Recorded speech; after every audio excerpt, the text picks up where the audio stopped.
Hello and welcome to episode 8 of Pod Z CCG. This is Brandon. This is Brad. So right now what we want to do is get into our new format for the episode. I know we've been kind of jumbled the past 3 episodes. So what we're going to do is give you 3 types of episodes. An A type, a B type, and a C type. The A type and the B type will have 3 consistent themes, which will be listener emails, DBZ question of the week, and a tournament report. This is when things get different. In the A-type, you're going to get Deck Doctor and Visiting the Past, which is just random stories of our lives that could or could not pertain to DBZ, whatever we want to talk about. And then the B-type will contain Elm Street and Majin Mulder. And every 5 and 10 episodes, we'll have a game show, a C-type. Yeah, so we'll get different contestants on, people we play DBZ with. Maybe people who want to come down to SAC, just drop us an email and we may be able to fit you in one of these episodes. And the game shows are real fun. We did this on our other podcast. I can't wait for you guys to listen to the first one, which will be episode 10. So today we've got a B-type show for you guys. We've got Elm Street, Majin Mulder, listener emails, a Dragon Ball question of the week, a tournament report, and our Panini card of the week, Orange Uppercut.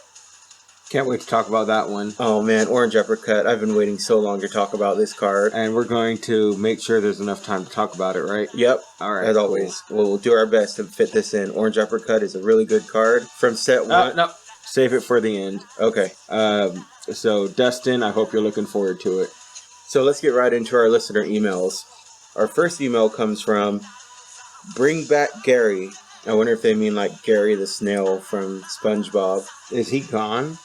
I don't know. Is he? I remember Brian died in Family Guy, then they brought him right back because the new character sucked. Spoiler alert. Oh, come on. I don't watch Family Guy, and I've heard about that. Yeah. So Bring Back Gary writes, Hello, Crisis and Torment, and greetings to the kids if they are there. The kids are not here today. We are at Brandon's house. They are still at home sleeping, but they'll get their chores done. I know they will, if they want their game time. I'll start that over again. Hello, Crisis and Torment, and greetings to the kids if they are there. I had a couple questions that I hope you can answer. What is the song that plays during your stories with Josh? It sounds so familiar. Well, we actually have 2 songs play. One is called One Winged Angel from Final Fantasy VII. Some people might call it Sephiroth because it's Sephiroth's theme song, but it's actually One Winged Angel. And the second one is Battle of the Four Fiends from Final Fantasy IV, both composed by the great Nobuo Uematsu, Final Fantasy composer. Question 2. I think it's great that you guys are very consistent about bringing the audience a podcast every week. I appreciate it, and I'm sure the rest of the community does as well. Thank you. Okay, so not really a question, but that's okay. Brandon and I really do this because we love it. We have a passion for it. We appreciate all the love from you guys. You guys have been great. Thank you guys all for listening and all the support. We really do appreciate it. Question 3. Have you guys ever got caught up in the law with your Josh antics?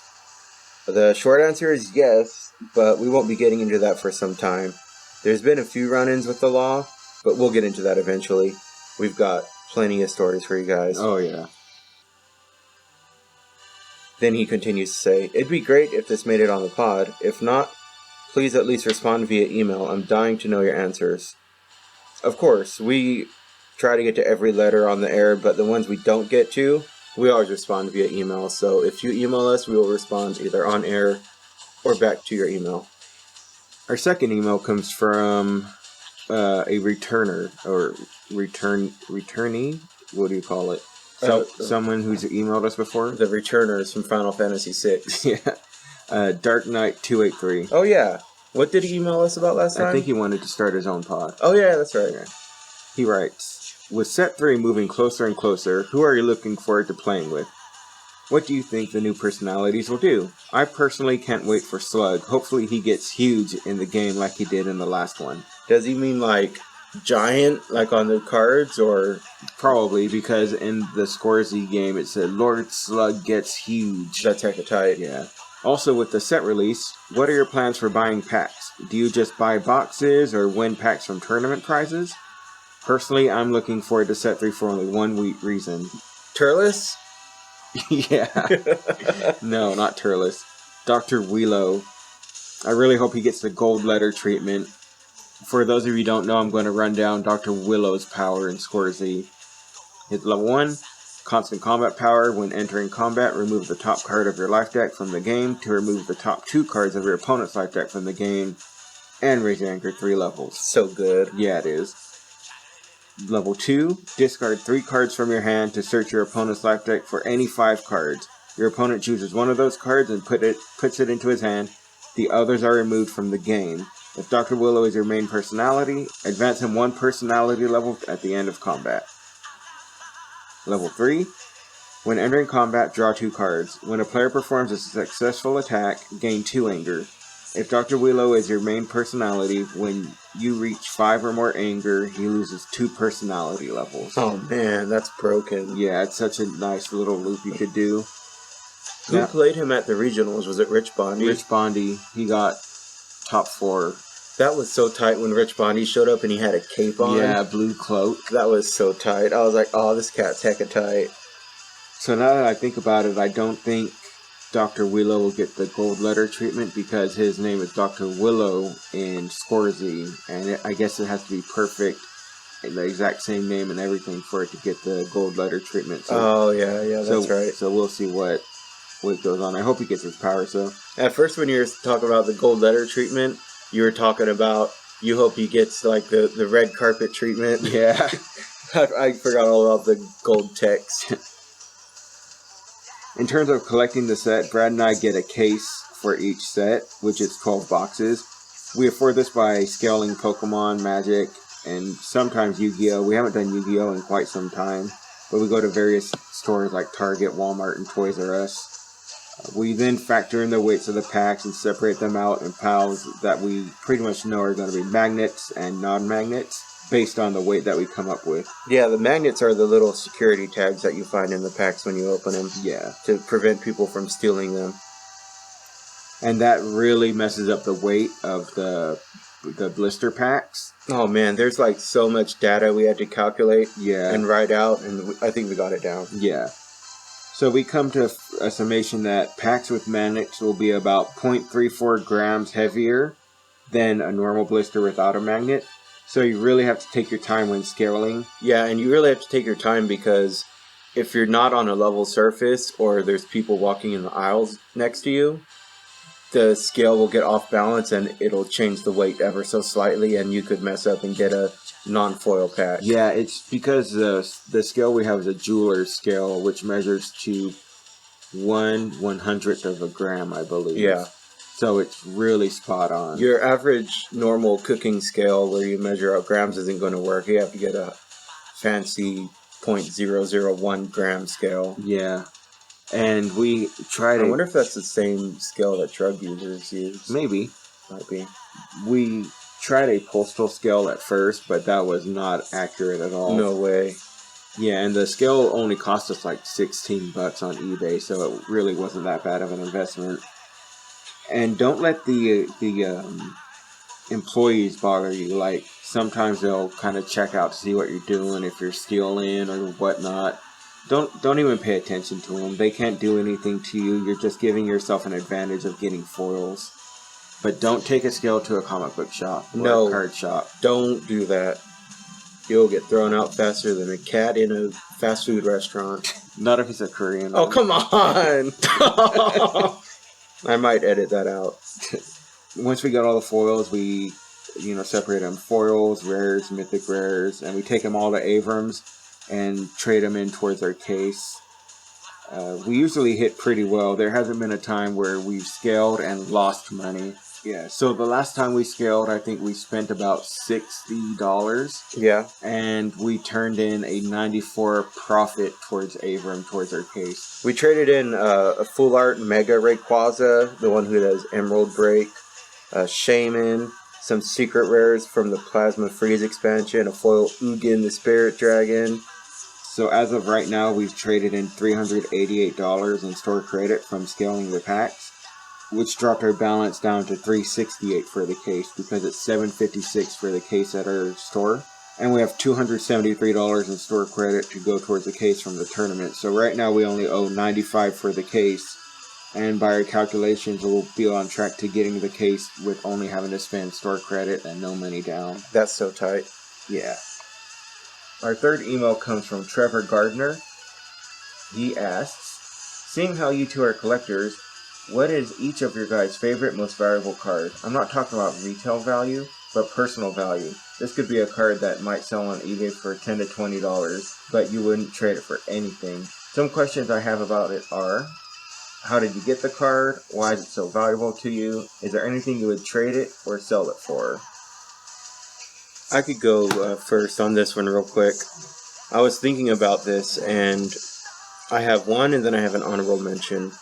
The first one I'd have to say is Red Blocking Hand, because that's the first tournament promo I ever won. Mm-hmm. We're actually going to get into this today, but the first tournament we went to was at Abrams, and I was so scared to play in the tournament, and ended up netting first place with the Red Gohan deck, because I swore you were going to win first place with your Saiyan deck, but Red Gohan seemed to be so much faster, and no one was prepared for Anger.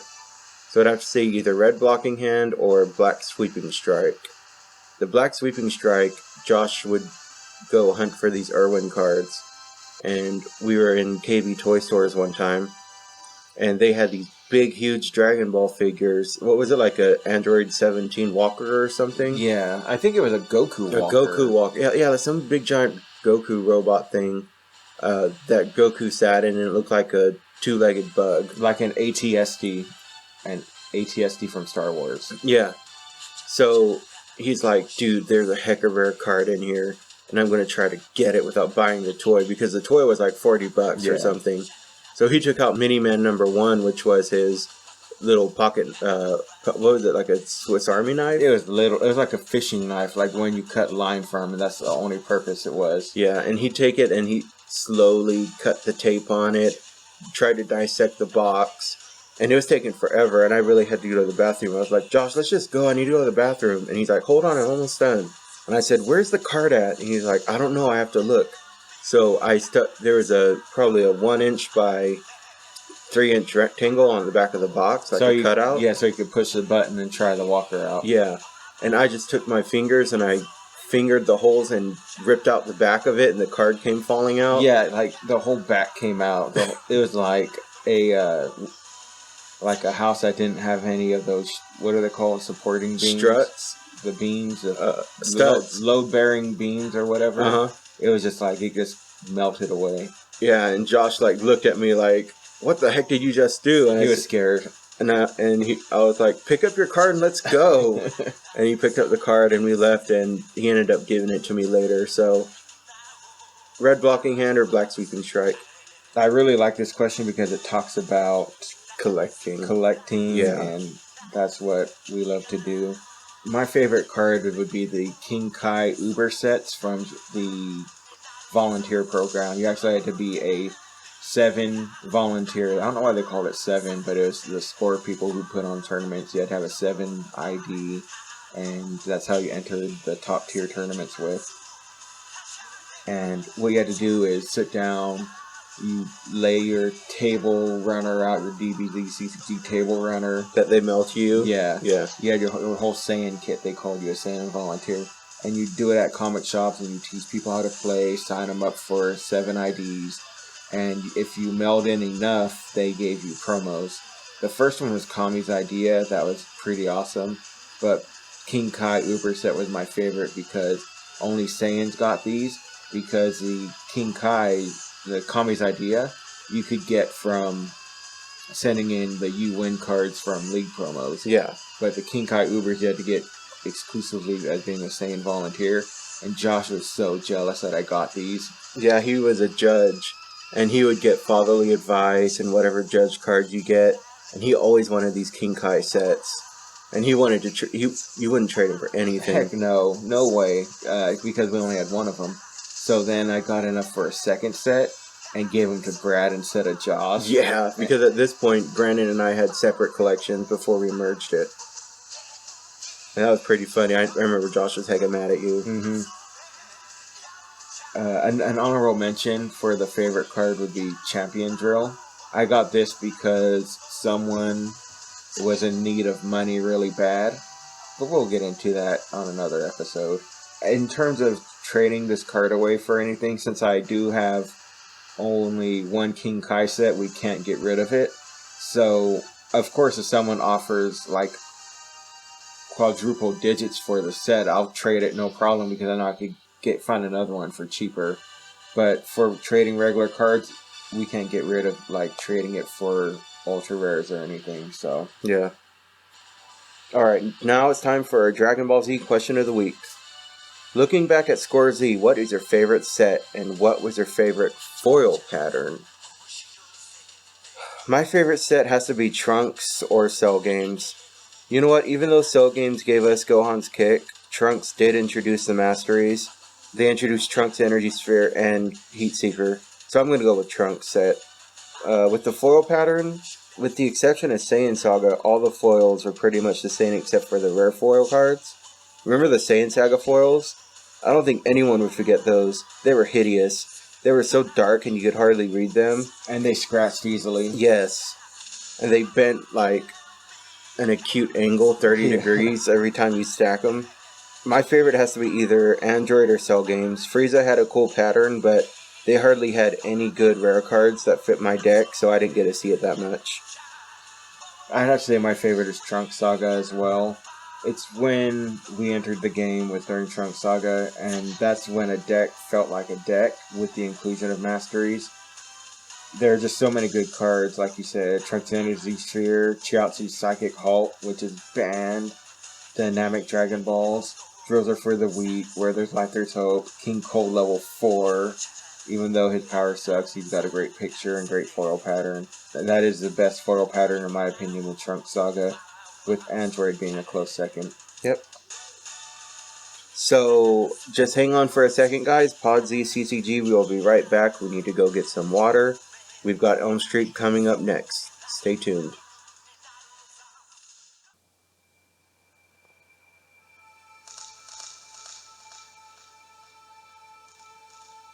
Welcome back to Pod Z CCG. We're now on Elm Street. My Elm Street character this week is going to have to be the Kelly Kapowski, the harlot of the comic shops. She hangs out with a particular group of guys. There's a Pokemon Kelly Kapowski, Yu-Gi-Oh! Kelly Kapowski, Magic Kelly Kapowski. Those ones are usually not as appealing to the eye as the other Kellys, probably because she's a former D&D player that time forgot. For those of you who are too young to know, Kelly Kapowski was a very hot chick on Saved by the Bell, an early 90s TV show. She was Zach Morris's girlfriend. I think she went out with AC Slater for a bit too, but I'm not sure. I'm sure she kissed Screech a few times. This little piece of gel bait is always there with her boyfriend, but seems to give all the guys attention. Going from player to player, giving them back rubs, hugs, and most importantly, smiles. She has an endless supply of candy and Gatorade that her suitors purchased for her. She is always seen in a tube top and Daisy Dukes, even in the winter time. She always talks about the tattoo she wants to get of either a Pokeball, a Blue Eyes White Dragon, or a Black Lotus from Magic the Gathering. I don't think you have to say Black Lotus from Magic the Gathering. With this audience, yeah. Yeah, I'm pretty sure they know what a Black Lotus is. I mean, how are you going to say a Blue Eyes White Dragon, a Pokeball, and you don't bring up from Yu-Gi-Oh!, from Pokemon, but the most known card ever in existence, you say a Black Lotus from Magic the Gathering. Well, because it's an old game. The younger players might not know what a Black Lotus is. Everybody knows what a Blue Eyes White Dragon is. But like I was saying, all the guys seem to be fighting over her. It's so funny. I'm always waiting for Zach Morris, AC Slater, or Screech to walk in and bring her back to the early 90s. My character on Elm Street this week is the Debbie Downer. Debbie Downer played Dragon Ball Z for a little bit, but then got out of it. What they do now, instead of play, is talk about all the broken cards constantly and say there's no way around certain things. Like, you can't play Frieza because of Wall Breaker. Frieza's level 1's useless. They could also take one card shown during like preview season or spoiler season and make an insane combo out of it that happens once in a lifetime. Like, did you see Tien Shinhan's prep stance? Check this out. Turn 1, I go first. I draw 3 cards and they're all Tien Shinhan's prep stance. I use 2 of these to get to 4 anger and draw 2 enraged blasts from its power. Use Tien's power, get another prep stance. Use another stance, get to level 2, draw into my 3rd enraged blast, use all 3 of my enraged blasts, get to level 3, use level 3 power to boom, level 4 turn 1. So broken. I remember he actually said that too, and we had to remind him, for Tien's level 3 power, you need to banish 8 cards from your discard pile from the game. 8 or 6. Something like that. Yeah, it's a insanely large You can't do it on first turn. Yeah. Unless you take damage. Yeah, Debbie Downer seems to always have a look on his face like he looks like Grumpy Cat.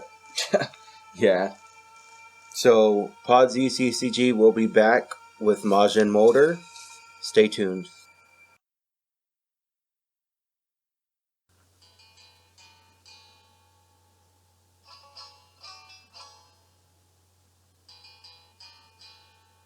Hey guys, welcome back to Pod Z CCG.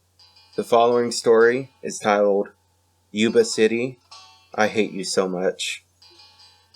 Okay guys, let's go back to late summer 2002. Cell games had been out for quite some time, and we were looking forward to the next set, World Games Saga, to come out.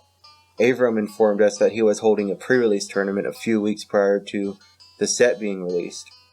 Now back then, Dragon Ball Z CCG was so popular, you actually had to pre-register or pre-reg for all you cool cats for the big events. We were so excited. We were told you would get a random starter deck and 3 packs, and 30 minutes to build your deck. We all entered, Brandon, Josh, and myself. I was lucky and pulled Paikuhan. Do you remember who you pulled? Kid Trunks. Oh, that's right. Most of the details are a little fuzzy, but I remember getting second place, which netted me half a box of World Games Saga. First place was this kid named Jonathan, who won with Videl. After that, we were hooked. We tried to get in all the other pre-releases at all the other less prestigious comic shops. A1, I'm looking at you. Broadway Comic and Cards, I'm looking at you as well. But the other shops had no room for us. They were all filled. Just when we were about to give up, a last-minute tournament popped up on the internet that Josh found. A week later, in Yuba City, a shop called Heroes Hideout was hosting a pre-release tournament. As soon as we found out, we called the shop. A cranky old man answered the phone with just a, "Yeah, what do you want?" Yeah, what do you want? I said, "Is this Heroes Hideout?" And you don't know how much courage it took me to muster up to call this foreign place, because Brandon and I hate calling new places or going new places where we haven't been before. So it took a lot of courage to call them. So I said, "Is this Heroes Hideout?" "Uh-huh. Are you holding a pre-release tournament for Dragon Ball next weekend?" Then he said, "Wait a minute, where are you from?" I must have sounded too civilized to be from Yuba City. I told him, "I have 3 players that want to sign up for the tournament, and we are from Sacramento." He said, "Oh, I see, City Boys. Well, this tournament is opened up for Yuba City residents only. They get first pick on signing up for registration. If we have enough space for your boys before the tournament starts, you can enter." Then click, he hung up. I was flabbergasted. I've never been on this side of bigotry before. So you've been on the other side of bigotry. I thought people like this only existed in the movies, like Deliverance or Texas Chainsaw Massacre. I told you and Josh the news, and we still decided to go. Karen, my wife, had a wedding to go to, so I had to pack up an almost 3-year-old Jordan and head out that next weekend. There were 2 adults and 2 children, because Josh was still a minor, making our way to a pre-release tournament in Yuba City. Now, Yuba City is a good 40 minutes away from Sacramento, but when you get near Yuba City, you feel yourself start to age faster for some reason. It's like a dark pit of despair and sorrow. We felt like we were driving for days. We arrived at Yuba City and looked for this hero's hideout. It took us quite some time to find. It was an unmarked building around the corner and under a levee. Only when we got closer to the building did a single piece of cardboard let us know we arrived to our destination. On the cardboard was written in ballpoint pen. This is starting to depress me as I tell this story. It's so depressing. I'm sorry, guys. Go pop a Prozac if you need to. So on the cardboard, written in ballpoint pen, was Heroes Hideout. This place was straight out of a depressing black and white Western movie. I had second thoughts about going in, but I mustered enough courage again, put Jordan in his stroller, and strolled into the comic shop with Brandon and Josh. Immediately I felt an unexplainable sadness whelm over me. It was poorly lit with little to no windows. It looked like that scene in Deer Hunter when they were playing the Russian roulette. Yeah, it was only like one lamp hanging from the ceiling with one light bulb in it. Seriously. Now, we got there 5 hours before the event started to see if we could get on the list. Josh, being the only non-introvert, walked up to Gus. I kid you not, this bigot's name was Gus. Josh then explained who we were and what we wanted to sign up for. Gus then shouted, "This here tournament is open to Yuba residents only. If there's any room left before we start, I'll let you guys sign up." Jordan started to cry for snacks, so I fished out some Cheerios for him to eat. I then heard, no way, no outside food or drinks. Take that baby out of here." I looked around and saw fast food wrappings all around, and instead of arguing and putting our possible tournament entry at risk, I obliged. Josh, Brandon, Jordan, and I sat in the parking lot, and for it being a few weeks into October, it was incredibly hot. It was like 100 degrees. I kept Jordan fed and hydrated in the shade. Hours go by. Josh decides to go back in and see if we could register. After a few minutes, he came back with good news. There is enough room for us in the tournament. We go in and pay. Josh has cash, of course. Brandon and I have our cards. Gus sees this and shouts, "Cash only!" Brandon and I saw the credit card reader next to the register. This guy did not want us entering the tournament. We rolled our eyes and asked where the nearest bank was. He said, "Across the street." It's like he only had one volume to Outside City Slickers. Shouting. We look outside and there is a bank. Just called the bank. No Bank of America. No Wells Fargo. No Washington Mutual. The bank. It was a single-story, single-room building with no modern technology. I really felt like I was in Silent Hill now. We couldn't withdraw any cash here. We go back inside and plead with Gus to let us pay with our card. He gave us a break and did. Now all the kids in there looked like the kid from Cabin Fever asking for their pancakes. Remember that kid? Pancakes! Yeah. Pancakes!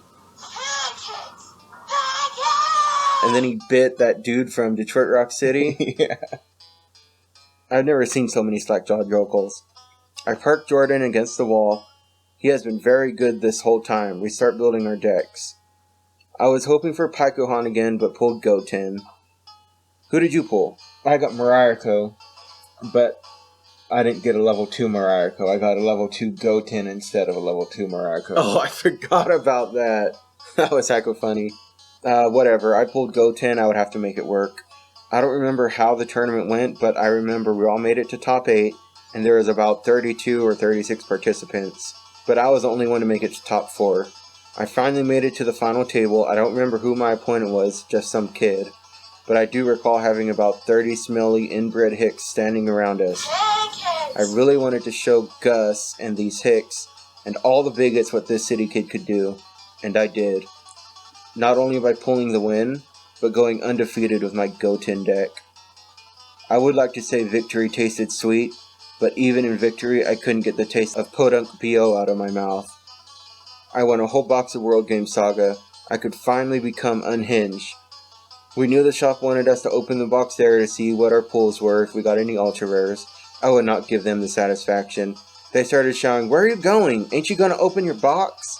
I yelled, "No, we're never coming back here again. This place is so depressing." And ain't isn't a word. You all can go to hell, and Gus, you.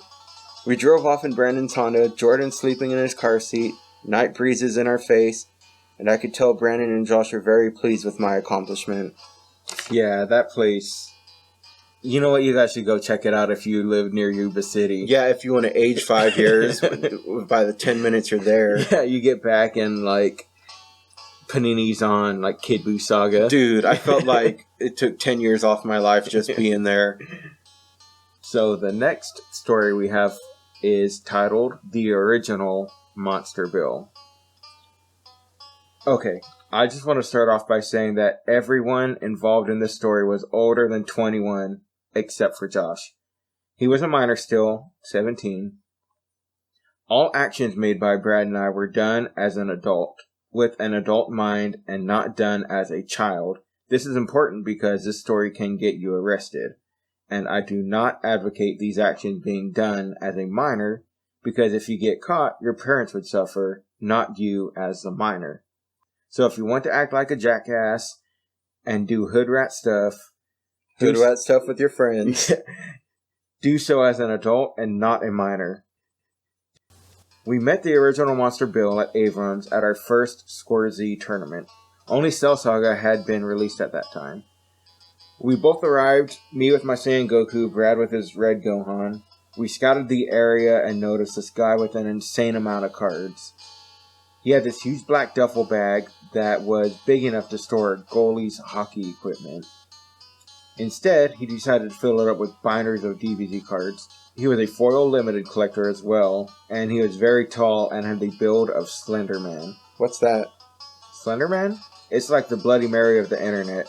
Oh, the thing the kids talk about now? The tall, black thing? Okay. He's very skinny and lanky. Yeah, okay, I can see that.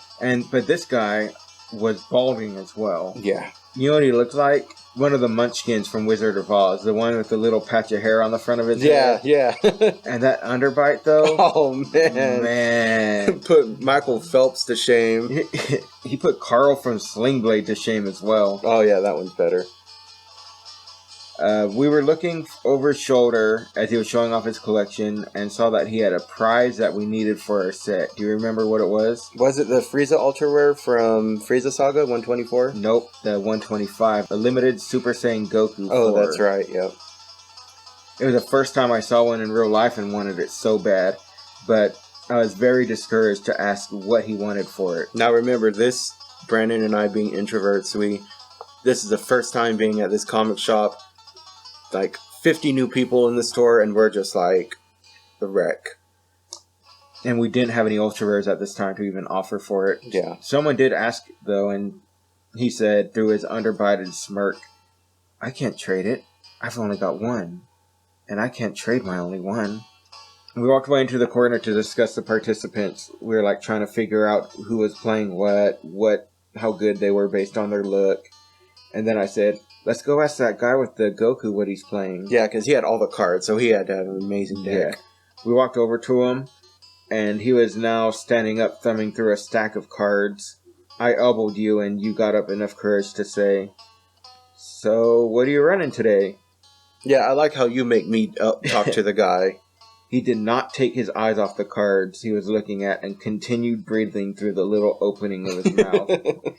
He did not say a word. We stood there for a good 10 seconds and then walked outside. We were like, man, this guy is hardcore. He's the one to beat tonight, that's for sure. Yeah. So after we regained our composure, we walked back inside and waited for the tournament to start. Remember what he was playing that night? He didn't play. Come to find out, his name was David, and he would become the original Monster Bill. David didn't play that night, and would not play until Cell Game Saga. He only came to the tournaments to do trades mostly. He'd buy boxes of Z, hoping to get foils and ultra rares that he needed. Yeah, boxes and boxes. And he wasn't in his mid-40s like we thought, because he looked like he was in his mid-40s. He looked very aged. He looked like he'd been to Yuba City quite a few times. Remember how he found out his age? Yeah, didn't we ask to see his license or something? Well, we were comparing driver's license pictures and asked to see his California ID since he didn't drive. and saw that he was only 26. He was older than us. Yeah. So we met the original Monster Bill and Mudgeon Mulder on the same day. So after about a month of hanging out with Josh, we started feeling a bit devious. Yeah. The tournament ended around 10, because back then we'd have 16 to 24 players and do a top cut of 4 or 8. And we were at our usual eatery at Alberto's, an awesome Mexican chain only found in Northern California and San Diego. After that, we go across the street to Safeway, a grocery store, which was open 24/7. Josh grabs a flat of eggs. I think 60 come in a flat. Yeah. It's near midnight, probably around 11:30 or 11:40. He plops them down on the cash register, and we're all giddy like a bunch of schoolgirls. The lady at the register looks at us, and Josh straightens up his face. We're still laughing. He says, "We're making omelets for our mothers." Yeah, for our mothers in the morning. She says, "Without cheese?" and looks directly at you. You start flubbering, and Josh says, "We already have that at home." She gives us the evil eye like she knows what we're going to do. We get in the car, and this is the first time we went egging. We came to the conclusion that David would be the target that night. We didn't know exactly where he lived, only that he lived on the cross street of Walnut and Garfield, and had a huge camper in the front yard like a trailer. The intersection was only about 5 minutes from Abrams, so we head out. We get to Walnut Street, lo and behold, there's only one house on the whole street with a camper in the front yard. We circle the blocks a few times just to check it out, and so we park on the opposite side of the block, and Josh pulls out black electrical duct tape From his hoodie. Yeah, from his hoodie, and tapes up my license plate front and back. And then the orange ski masks come on. I circle the blocks a few more times to make sure no one's out there walking their dog or anything, and pull up to the house. I don't stop in front of it, I stop 2 houses down. You guys jump out, grab 4 eggs each, and start chucking. They must have sounded like bombs going off to them whenever one would hit a window. You guys jump back in the car and we sped off. I remember Josh yelling, You missed! What the hell? Were you missing on purpose, or was a ski mask impairing your vision?" No, I didn't. I was missing on purpose. I really did feel bad to egg his house, so I am happy to say that not one of my eggs hit his house. They hit the street. I didn't feel any guilt because I never threw an egg. Oh, look at you all high and mighty over there. You're just a getaway driver. We let the heat die down about 10 minutes, and as always, circle the block and do it again. This time I park a few houses behind his and follow the same routine. Throw the eggs, run back to the car, speed away. Josh was dead set on using all 60 eggs. We go around again, and I park in the same spot this time, a few houses behind his, and you guys rush out and fire away. As you guys scuttle back to the car, the original Monster Bill comes running out of the house and stretches his arms out like Freddy from A Nightmare on Elm Street. So it seemed like his arms were 2 car lengths wide, and there was no way getting around him. Yeah, his wingspan was very slender, it was 12 feet. So I didn't want to try to get around him or move around him because I didn't want to hit him or hurt him. So what I decided to do was flash my high beams on him, and he brought his huge arms in and covered up his face to stop the blinding. You know what would have been even more perfect? Is if before you flash your high beams, you would have muttered, "Sorry, Tien, I'm going to take a move out of your book. Solar flare!" Maybe if I was in a calm state, that would have came out, but not with Freddy Krueger coming at me. So I drive around him, and we should have stopped there. We should have stopped. But we didn't. 20 minutes go by, and we decide to try it one more time. This time I'm going to drive past the house so that he doesn't block us in with his slender arms. I drive past the house and stop, but you guys don't get out of the car for some reason. Something stops you. This is where the original Monster Bill turned into the T-1000. He threw his front door open and started chasing us. He threw his door open and let it hit the wall and just ran straight out. He didn't even stop to close it. He threw the door open and sprinted at us with an intent to kill. You guys yelled, "Go, go, go!" And I was already going. He was running so fast. He had the same run as a T-1000, like how he brought his hand up like a knife up to his face. Yes. I turned the left blinker on and turn right, hoping he pulls a Chief Wiggum and turns with the blinker, but he didn't fall for it. The original Monster Bill was tenacious. We were terrified. We thought his arms would turn into blades for real. We were in an unknown neighborhood. We kept turning corners but could not find an exit to the main street. And he kept up with us at every turn. His stamina was superhuman, just like his speed. I had Josh next to me clutching his chest because of his heart murmur, you know. And you in the back seat, about 10 seconds away from passing out due to hyperventilating. Oh man, I was so scared. After a few more turns, I look in the mirror and he was gone. I pulled over to calm my nerves, and I shut the lights off and killed the engine. I remember you wanted me to keep going. I thought he was still behind us, just catching his breath. I just didn't know where we were. We still had the ski mask on, and if anyone saw us, they'd think we had just got done robbing a store or something. After about 5 minutes, I start the car back up and slowly maneuver my way out into the neighborhood, very quietly. I finally found a recognizable street, and then the original Monster Bill jumps out of the bushes and onto the trunk of the car. It was like he had a trampoline hidden in those bushes. He jumped so high. Yeah, dude was on the juice. 1 second he was airborne, and the next second he was taking a knee on your trunk, trying to punch the back windshield out. I was laying down in the back seat like a young John Connor, hecka scared. It was one of the scariest moments of my life. He was seriously pounding on the back windshield with the intent to harm us. He wanted to break through and kill us for egging his house. I gave a few shakes of the cart, and he fell into the street. He did a few barrel rolls and got right back up.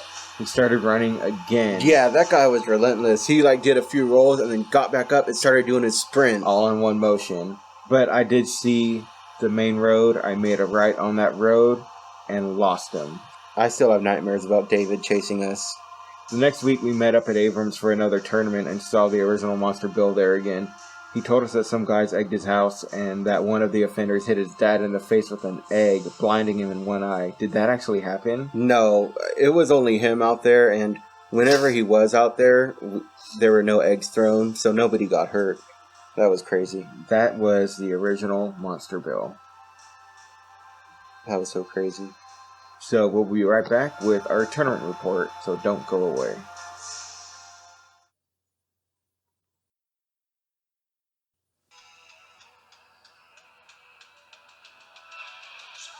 So, Adventures in Comics and Games, May 25th, 2015, 8 players. Brad playing as Blue Ginyu. Yeah. I played Black Krillin. Sam with Blue Goku. Jordan, Black Trunks. Tyler, a new dude who showed up and is interested in the game, was playing Red Vegeta. JJ playing Red Tien. Dylan, Saiyan Vegeta, and Scott with his infamous Black Krillin. First round, my Black Krillin against Scott's Black Krillin. We'd said this time and time again, Scott is one of the greatest players that go to Abrams, and that's who had to go up against first. He wins the die roll and chooses to go first, and before he sees all 3 of his cards, he yells, "I'm entering combat." I knew what was happening, and I hope I draw a sphere. My hand was Black Smoothness Drill, a physical block, and something else I can't remember, but it wasn't a sphere. His first move, Scott maneuver for my discs. He hit all 3. I then use Krillin's power, he takes it. He uses Krillin's power, I take it. I mastery, and then he uses Black Interceptor Barrage for 5 and 5, which hurt. Just put me behind. So it's my go, I draw 3 cards and throw down Smoothness Drill, which would be out the whole game. And I also draw a Ball 7. But I put that Ball 7 at the bottom of my deck because there was no way we were going to be fighting back and forth from that ball the whole game with Krillin's power. And he still had Destructo Discs. So we go back and forth a few combats without entering. I have out 2 black power-ups, a Black Declaration, and a Searching Technique. He has out Bulma, which is holding onto my Black Foreshadowing, Tien, Chaozu, and Yamcha. I draw 3 and I'm holding 1 Scout Maneuver, an Energy Block, and a Sphere. I had just laid down a black power-up, so I enter. I scout for his discs and only find 2, which meant 1 was in his hand. He uses it, then I end combat. He goes and passes. I then draw another Scout Maneuver, a Blinding Energy move, and a Black Declaration. I throw down Black Direct Declaration and enter. He scoffs with his eyes like, "You should have used that with your mastery." But I didn't want to have so many actions this combat because I knew I just had one thing to do and then get out of combat. I enter with Searching Technique to remove two of his black energy webs, and notice that he still had 3 black Enraged Insults in there. He uses the same thing and removes 2 black defensive bursts. I then Krillin Power, he takes it. Then he Krillin Powers, I take it but Endurance most of the way with Foreshadowing. I then Scout for his Enraged Assaults. I could tell he did not like that. He threw an attack, I block. He still had 3 cards in hand to my 2, so I Blinding Energy move to end combat. Things started turning around for me later in the last half of the game. I was behind the whole game, but like I said, halfway through, I started pulling ahead inch by inch. The key combat was near the end. I draw 2 energy blocks, a physical block, and I'm holding on to Black Taunt and another black card. I can't remember what it was. I enter, he visiting the past for Black Taunt. He's only at 2 anger throughout the whole game because he never got a chance to really raise his anger with Krillin's power. He wasn't running the San Diego Comic-Con Krillin. So it's 5 cards on 5 cards. I taunt. He gets this "you've got to be kidding" look on his face. He mills 3 and then draws his 5. I think there were 2 confrontations and a black taunt and 2 other cards. He taunts. I draw into a physical block, energy block, ball 7, and blinding energy move. He confrontations. Gets rid of my blinding energy move. I then black power up. My next turn I drop ball 7. He mills 3. I enter. He draws 3 again. I black power up. And then that was game because he only had 2 cards left. Yeah. Next was against Blue Ginyu. Brad got the drop on me and neck beamed me very early, like second combat. I only had discs now to deal with his allies. There's no way I was going to crit away Blue Ginyu allies with all that endurance and stops he had in his deck. He also got to level 2 pretty fast, but at least I was able to scout his body switches. It was very close, but Ginyu pulled out the victory. Anything else you want to add? No. Blue Goku was next. I was able to Black Corruption Sam a few times, but never hit a ball. I can't wait till I hit one of his balls with my Black Corruption. Revenge.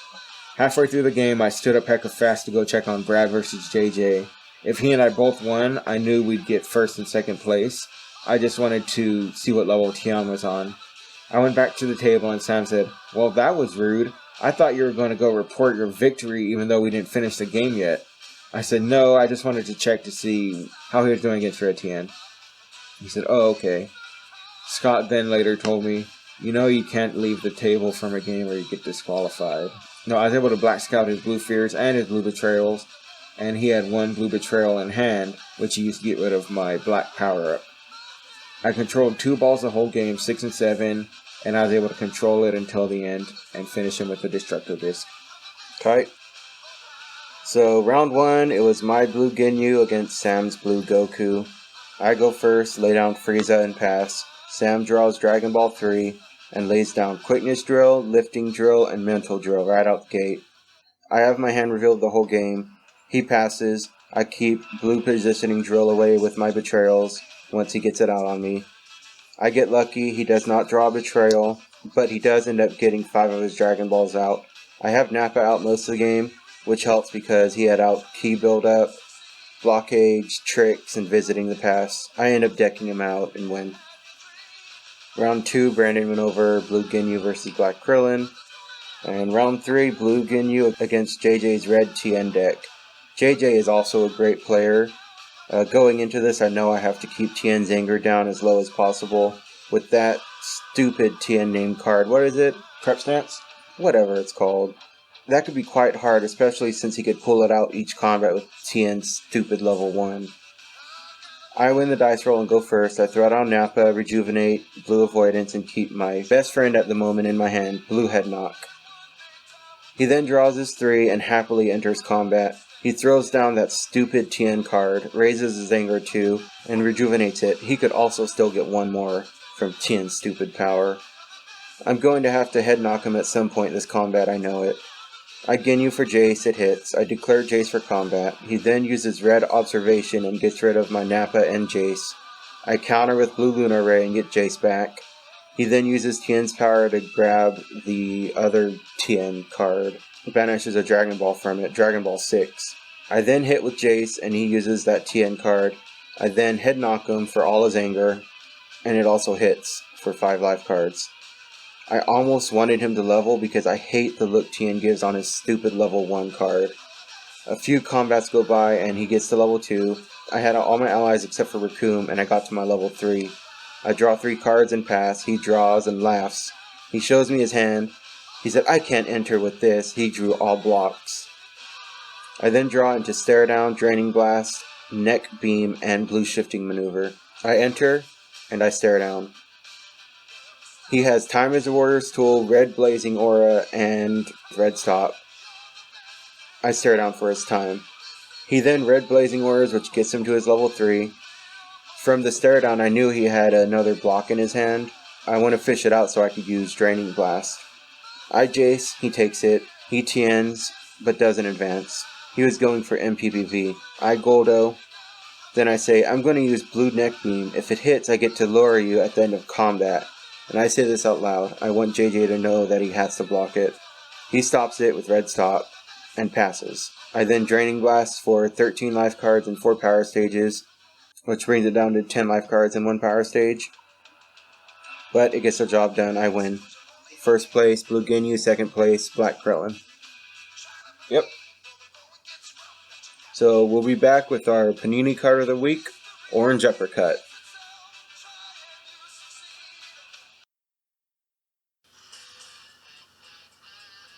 So we're back, but it looks like we're already about an hour and 8 minutes into the pod, so unfortunately we're going to have to cut it short.